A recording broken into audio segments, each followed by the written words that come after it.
لا حول ولا قوة إلا بالله. أخونا ناخوش تسمودي تم نسا كتي نسا دورك كتي ولا نسا خونا شقال ناخوش مديت لو خوينيا لو خوي الشرطة الدنيا بدو من كتبو لا سقر ذاك براد هم كان أمن باشا باش بارم قد كلبو براد جني هنا باش عصا ولو خوي باش أو باري لونا راتوا أوندا بيزاخي شبيب وتقول تمرج الزريخ يزان بفلوس كاكا بارك بدو حتى أمن باري عالمي بدموها تنزاري قم دقن هم كان يا دوسي زارة بدو درم خاني دفروش ما تقايل نابي هم كان يقرأ خوم دا حتى الشرطة متناتي ناقتي ما أم خاني دفروش والله من خاني نافروش كنت أكون أفروشي كنت أعمل لو خم قداري عالمي دكم لو خم ديخ ما شرطة ومخفر وهلا وهلا كيف دي خردي بوك من خاني نافروش عاوز أعمل لو ترصا وتشتو نيخ ما كريتياتي حتى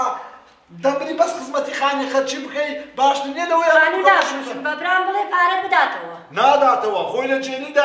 خاني نافروش كتب القرآن الآن اسمه نوسينجي لا آمين دكم ولا سرشي دا نسم دار للبيع والله خاني نافروش كتب دار موتك خاني شي نافروش خاني شي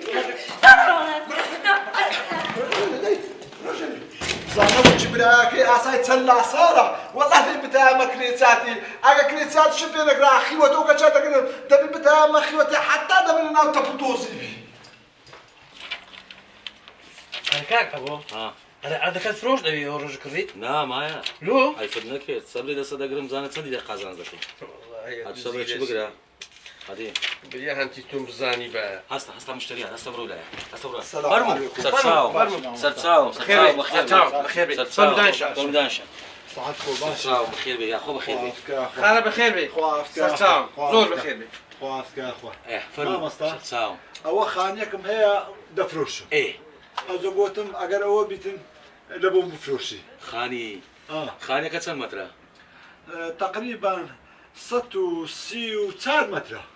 صار صار متر بس مربعة بناي خوت انا بناي خوما تابو مابو مزبوطه مابو هم قوتان رشي لقنا اخو مشكله شتاتي داني حيت اخذ بي خانيك ببينم زاب خانيك كوا ايه او زقوتم اگر بزانا دين بدا بينين ايه نشتري دين خو ميلاد نيه بزان خو لكم ميلاد بي بابا ودل بناي خوما نا خو من اشتار نمر ديما يعني بناي خوتا بناي خوما باشا او دي لقرم هادي كوبسين تا مشاكل دولا ليله نا زور دنيا سيارة بيها نا ولا تاكسي كنت لقيتي ابو سيارة بيها قيمة سيارة بيها اوا امن داسم تمشي او خاني دكم اتو برو ودي ماما تو برو ودي باش عمل داسم تمشي او خاني دكم همزه ليره دادن شي نازو ديوا حرب اشتري هاد وشي فاقده انجري بس تصاب اردان هي خانيتان هي شقتان هي عمارتان هي لينا قري بروا حتى ساي بدي در خوار ده حتى ديمو باشا بس تصاب كاكا خم النبي لكن يخش المعمل هناك يوجدارك يدور كما زال كلنا انا خم النبي باشا عمو على زيت ودادنش دور ما مستوى ما شاء الله امنيا سرمن وسنجي داقت ساوم بتوكت يعني زاني من درم لوتو ابو بونيا ابو كاك ابو او خانيك يا او خانيك لما خذت مشاكا بس باخذ زاني امن نبونم لا بقى دي دفروشم يعني سعر شوابتن براس يعني كلها بشت بيشكابو او غرفه ودي وخاني اذا نشنيو راوتك او خزان ما ترسي ما مست كنت دري دردنا كنت اقولوا لك كنت اقول تسقوا مكان او تشيا او انت او ساعد نوسينجي خينات بتمشاتك دفروشي تمشاك عندك خاني تشي دفروشم ما مستعد خذ بشوج مكا اونيا بقوم مو هموها كتير ورا بزارو خد شو بعمل منتهي شو بعمل هاتو بزانا ما خرا ما مستا بجيوي مكا اونيا ليش شيتها اول شيتن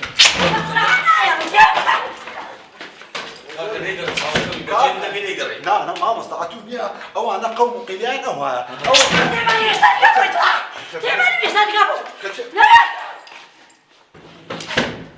ولا هو ده اللي في شداني لكن او ده في راوستي اي نكست كان يا ما مستا او غرفشه يا تمشى او غرفشه لا انا كسليني كره كسرت لا انا ما مستا كسليني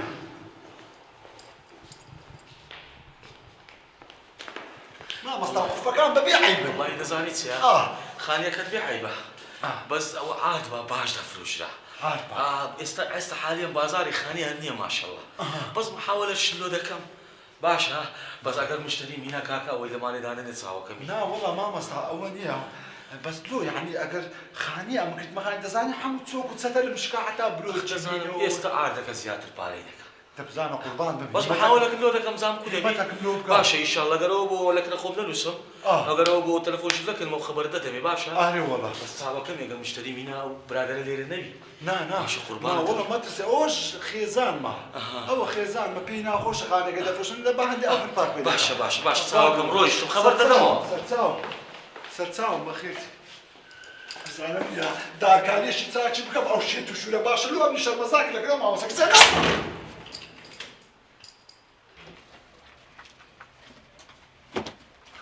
نفرمو شينا زلامة شي قبله قرام ليرة بزيش تخوات زاين كنت تشين دري باشا من نبغي لي بزيميلا وسك ليرة والله قرتك لما هذا هاي قلت منكم مش بخيته ومرتك مخوا قرتك مشكو خليته ومريتا ورا ما خراتو كل دكانك شنو بتزنتو اراقاد لي نعناع ولا عزيب وعفكا كاكا وتشوم تمشى وخاني يمكر همزه بليت سير كاكا زيتش باشا عركنايا أولنيا الركن دود الكشي همزة والله محترمة أنتو تمشي منك أو خاني دكرم أوتا أو خاني دكرم زانا لو عاردي دو رقم داي ايوه ونيا لو عاردي ورقكم يوم داي ونيا أو لو ويا كدوا هبا بنا دريبو ويا كم كل ما خلانا بيري والله تو ممنوني خوايبة كرة الرجانة اللي بين سايد أخو بقود باوري تاع نشي خلق دي وازاني أتو صاحب معملك خلق زاني عقلك أميمنا كل خوافك أتنازع عم تسني سن بدر لو تدخل دوتسيا كل والله إني هذا تسمى روش خلاص قرب نابينا ما خلاص كاكا لو عاردش دو رقم ده ويانا يستأو خاني دكرم بناويتو هر بناويتوش دفروش ما باشا بينز ورقة دم هيز دنجناتي بينز ورقة همزة وما كيش كبينم كل أخاتو أو هذا كان عندنا كل أو خانية كل قازان زور ده في زور همزة أتروجك دتوي روجك قوي بتبو بيشري شيء أمن أو نوعي شيء ناكم إيش ذاك اللي جنبه ونوعي سرتاهم إيش ناكي فرتي ماكا تزور نفر زور أو هابين مسندم دو بخوا الحكم لله ما قبولهم كذا ولا داش ولا بتلفونكم ولا لو كان بإمكانك توا إن شاء الله مشتري دبي بديت سه همزة خاني شي زور باشا أو بكرين قازان زج باش يدك وكابرت تيجان خاني عفاريناك كرة بازارم كرد الزلق قوة الزلقة بازار نية يعني خلص كان ضد مش تصير بعد هذا يزغم النبي عفري يزغم النبي السلام عليكم هو قازك بيو سلام سرساوم بخير بيت ولا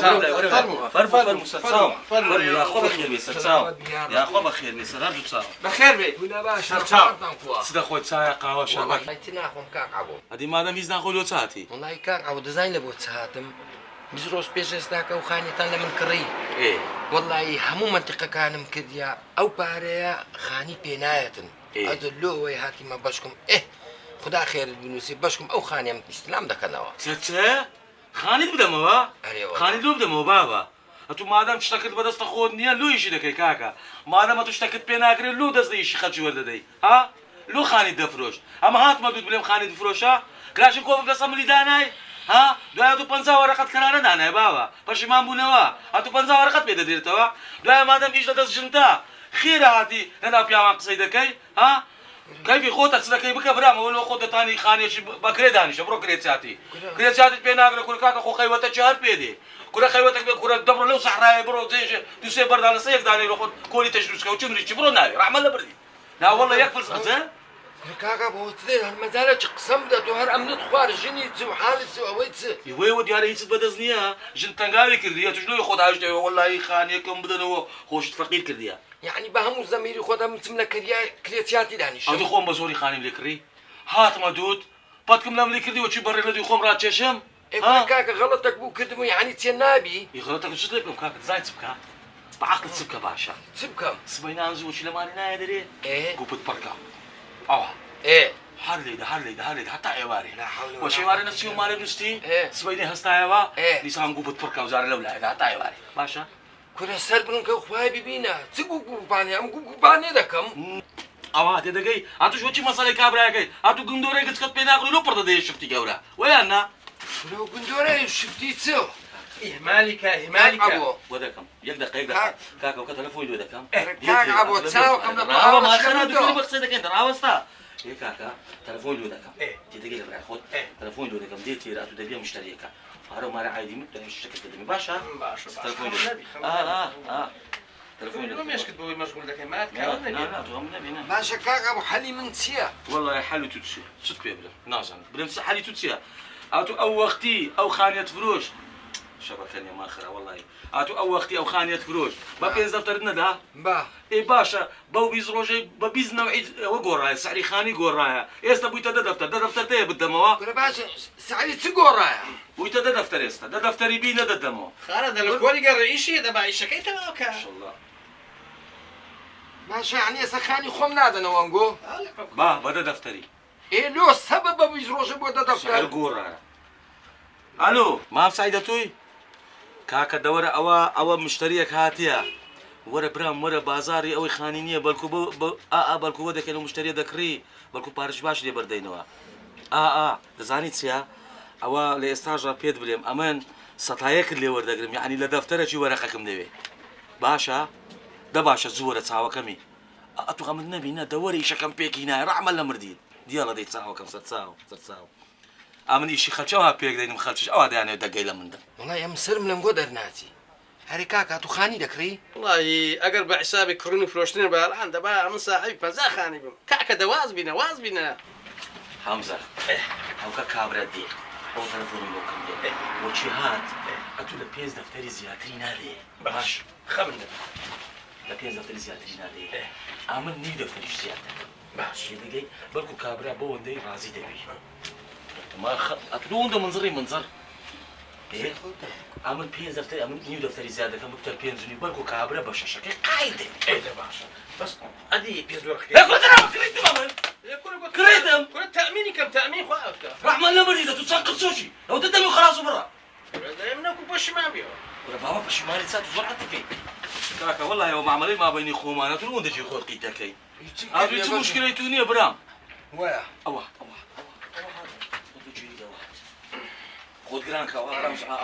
او بوزا فرمو سعيد سلساو بخير بي يا اخو بخير بي سلساو او هونيا او باش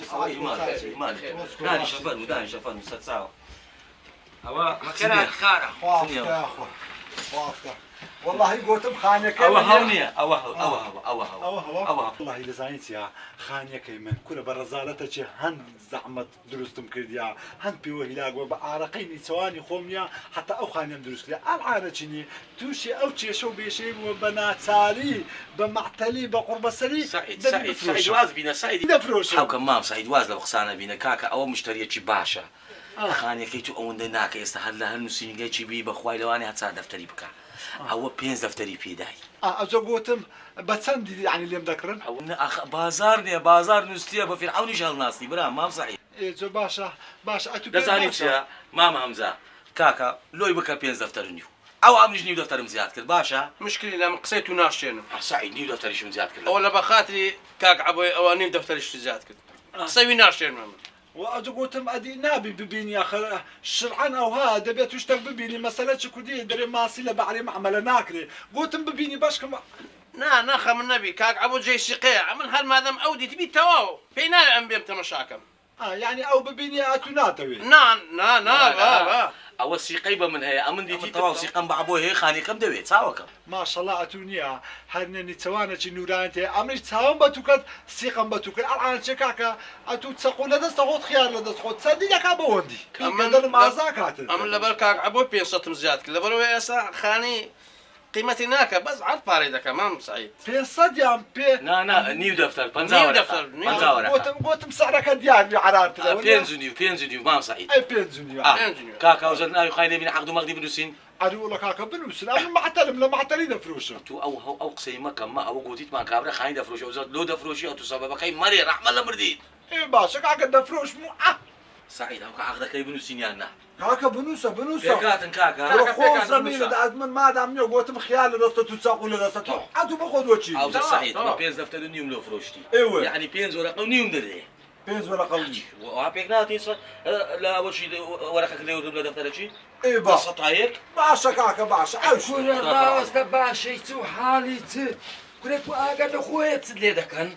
كل عيبه كل عبو توزك زميل تهبي كل قولي من بري قولي او اختياري لو دبري بابا تو صحختي لو خم كاسبي دك ما صحختي كل كو حقمتيا كل سربن كو خواي ببينا انقو زميل تانية ولا خلقي دكان زور عندك بابا تو تكريش خلشي دبي هاتو زانا لك هذا لا تكاني من داش هاوكاني من اتونا ناس اتولو يعني قصد تسديد كل خار اخو من اتونا ناس من يا لا والله اوانا بيزروش بيجي ساكا علي راقولي من يامبري اوانا خواي ناس او خانش كانت ودكريتن خلو وينيا ولا بويا معمل كيبوي دكاتن اساكا بيدو دما تشدي ورا بهاش دفتر يشدنا ذاتي يعني اتو او خاني او الكدور كلهم او زر ظلامات اللي دانا يعني خاني كلو توشني الشدلار نا والله من هو كاسبي ولو خمان دك انه خلق دي مصروف دكان سكن كاكا وهاي كاسبي دي كنت ما مسعيد ايه كره كاسبيه وتقولهم ببري كنا زور عيبة لبوتان عبو زور عيبة توزا خواي بناسن خاني دكرن بعردي دكرن كادش فروش نوا دلن او خانيا توزا خواي بناسن قولي او خلقي بونو عي مبرن